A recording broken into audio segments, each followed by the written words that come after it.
Hi friends, എല്ലാവർക്കും എൻ്റെ പുതിയ വീഡിയോയിലേക്ക് സ്വാഗതം.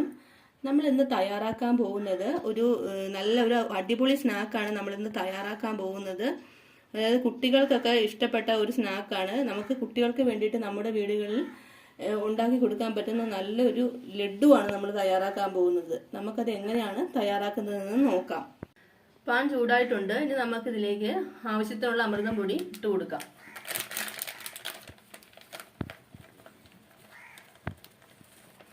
ഓരോരുത്തരുടെ അളവ് ഇഷ്ടത്തിനനുസരിച്ച് ചേർത്താൽ മതി. ഞാൻ ഇത്രയാണ് ചേർക്കുന്നത്. ഇനി നമുക്കിത് ചെറു തീയിൽ നന്നായിട്ട് ചൂടാക്കി എടുക്കണം. അപ്പം നമ്മുടെ അമൃതം പൊടി നമ്മൾ ചെറു തീയിൽ ഒരു 3 മിനിറ്റ് നേരം നമ്മൾ ചൂടാക്കിയിട്ടുണ്ട്. അപ്പം ഇനി നമുക്കിതിലേക്ക് നമ്മൾ ചേർക്കാൻ പോകുന്നത് തേങ്ങയാണ്. ഞാൻ ഒരു തേങ്ങ ചിരകി വെച്ചിട്ടുണ്ട്. നമുക്ക് ഇനി ഇതിലേക്ക് ചേർത്ത് കൊടുക്കാം. ഇതും കൂടി ഇട്ട് നന്നായിട്ട് ഇതിൻ്റെ അകത്ത് കിടന്ന് ഒന്ന് മിക്സ് ആക്കണം. നന്നായിട്ട് ഇങ്ങനെ മിക്സ് ആകണം. അപ്പോഴും നമ്മൾ ഇത് ചെറു തീയിൽ തന്നെ വേണം നമ്മൾ ഇതുപോലെ മിക്സ് ചെയ്ത് കൊടുക്കാനായിട്ട്. അപ്പോൾ നമ്മുടെ തേങ്ങയും കൂടി ഇതിലേക്ക് നന്നായിട്ട് മിക്സായി വന്നിട്ടുണ്ട്. ഇനി ഞാൻ ഇതിലേക്ക് ആവശ്യത്തിനുള്ള പഞ്ചസാരയാണ് ഇട്ട് കൊടുക്കാൻ പോകുന്നത്. ഓരോരുത്തരുടെ മധുരത്തിനനുസരിച്ച് ചേർത്താൽ മതി. ഇതും കൂടി നമുക്ക് ഇതിലേക്ക് ഇട്ടിട്ട് നന്നായിട്ട് മിക്സ് ചെയ്ത് കൊടുക്കാം. ഞാനൊരു ഫ്ലേവറിന് വേണ്ടിയിട്ട് 3 ഏലക്ക ആണ് ഞാൻ ഇതിൻ്റെ അകത്തേക്ക് ഇടാൻ പോകുന്നത്. അതും കൂടി നമുക്ക് ഇതിലേക്ക് ഇട്ട് കൊടുക്കാം. എന്നിട്ട് നന്നായിട്ട് നമുക്ക് ഇതും കൂടി ഒന്ന് മിക്സ് ചെയ്ത് കൊടുക്കുക. ഞാൻ വേറൊരു പാത്രം ചൂടാക്കാൻ വെച്ചിട്ടുണ്ട്. പാത്രം നന്നായിട്ട് ചൂടായി വന്നിട്ടുണ്ട്. ഇനി ഞാൻ ഇതിലേക്ക് കുറച്ച് നെയ്യാണ് ഇട്ട് കൊടുക്കാൻ പോകുന്നത്. നെയ്യ് ഒഴിച്ച് കൊടുക്കാം. ഇതുപോലെ ഇത്രയും മതി നമുക്ക്. നമ്മൾ ഇത്രേ ചേർക്കുന്നുള്ളൂ. ഇനി അതിന് ശേഷം ഇതിലേക്ക് ഞാൻ ഇവിടെ കുറച്ച് ബദാമും അതുപോലെ തന്നെ കശുവണ്ടി പരിപ്പും ഉണക്കമുന്തിരി എടുത്ത് വെച്ചിട്ടുണ്ട്. ഇനി നമുക്ക് ഇതിലേക്ക് ഇട്ട് കൊടുക്കാം. ഇതൊന്ന് മൂപ്പിച്ചെടുക്കാം. നെയ്യിൽ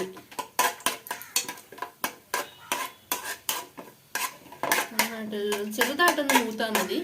ചുവന്ന് കളറൊന്നും വന്നൊന്നുമില്ല. ചെറുതായിട്ടൊന്ന് മൂത്ത് അത്രയും മതി. അപ്പോൾ നമ്മൾ മൂപ്പിച്ച് വെച്ചേക്കണ ഇത് നമുക്ക് ഇതിലേക്ക് ഒഴിച്ചു കൊടുക്കാം.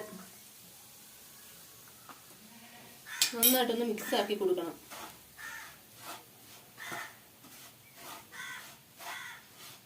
അപ്പം നമ്മുടെ ലഡുവിന് ആവശ്യമായിട്ടുള്ള അമൃതം പൊടിയിൽ എല്ലാ ചേരുവകളും നന്നായിട്ട് മിക്സ് ആയിട്ടുണ്ട്. നമ്മുടെ ഏലക്ക പൊടി അതുപോലെ തന്നെ എല്ലാം നല്ല ഇതായിട്ട് വന്നിട്ടുണ്ട്. ഇനി അതുകൊണ്ട് ഞാനിവിടെ ഇതിൻ്റെ തീ ഓഫ് ചെയ്യുകയാണ്. അപ്പം നമുക്ക് ഈ ചൂടോടെ തന്നെ ഇനി ഞാനിതിലേക്ക് ചേർക്കാൻ പോകുന്നത് കുറച്ച് പാലെടുത്ത് വെച്ചിട്ടുണ്ട് ഞാൻ ഇവിടെ. അത് നമ്മൾ ആവശ്യത്തിന് ഇതിലേക്ക് ഒഴിച്ചു കൊടുക്കുക. എന്നിട്ട് നന്നായിട്ട് മിക്സ് ആക്കി കൊടുക്കണം. ഈ ചെറു ചൂടോടെ തന്നെ നമ്മൾ തീ ഓഫ് ചെയ്തിട്ട് വേണം നമ്മൾ ഇങ്ങനെ ചെയ്ത് കൊടുക്കാനായിട്ട്. നമുക്ക് ആവശ്യമുള്ള ഇച്ചിരി കുറച്ച് പാലിങ്ങനെ ചേർത്ത് കൊടുക്കുക.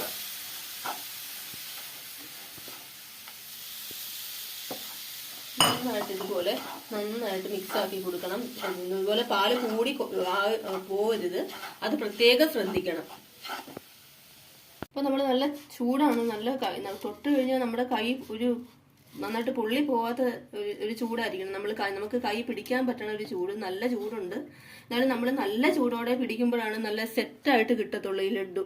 അപ്പം നമ്മൾ ഇതുപോലെ നന്നായിട്ട് നമുക്ക് ഇഷ്ടമുള്ള അത്രയും വലിപ്പത്തിൽ ഇങ്ങനെ ഉരുട്ടി നമുക്ക് മാറ്റി വെക്കാം. അപ്പം ഞാൻ ഈ വലിപ്പത്തിലാണ് നമ്മുടെ ലഡു ഉരുട്ടി വെച്ചിരിക്കുന്നത്. ഇനി നമുക്ക് എല്ലാം ഇതുപോലെ തന്നെ മാറ്റി നമുക്ക് പാത്രത്തിലേക്ക് മാറ്റി വെക്കാം. അതുപോലെ നമുക്ക് ബാക്കിയെല്ലാം ഇതുപോലെ തന്നെ ഉരുട്ടിയെടുക്കണം. അപ്പം നമ്മുടെ അമൃതം പൊടി കൊണ്ടുള്ള ലഡു തയ്യാറായിട്ടുണ്ട്. നിങ്ങൾ കുട്ടികൾക്ക് വേണ്ടിയിട്ട് നിങ്ങളിത് തീർച്ചയായിട്ടും ട്രൈ ചെയ്ത് നോക്കണം. അതുപോലെ തന്നെ എൻ്റെ വീഡിയോ ഇഷ്ടമായെങ്കിൽ നിങ്ങൾ ലൈക്ക് ചെയ്യാനും ഷെയർ ചെയ്യാനും മറക്കരുത്. ഇനിയും എൻ്റെ ഇതുപോലെയുള്ള കൂടുതൽ വീഡിയോസിനായിട്ട് നിങ്ങൾ എൻ്റെ ചാനൽ സബ്സ്ക്രൈബ് ചെയ്യുക. അതുപോലെ തന്നെ തൊട്ടടുത്തുള്ള ആ ബെല്ലൈക്കൺ കൂടി ഒന്ന് ക്ലിക്ക് ചെയ്യുക. താങ്ക്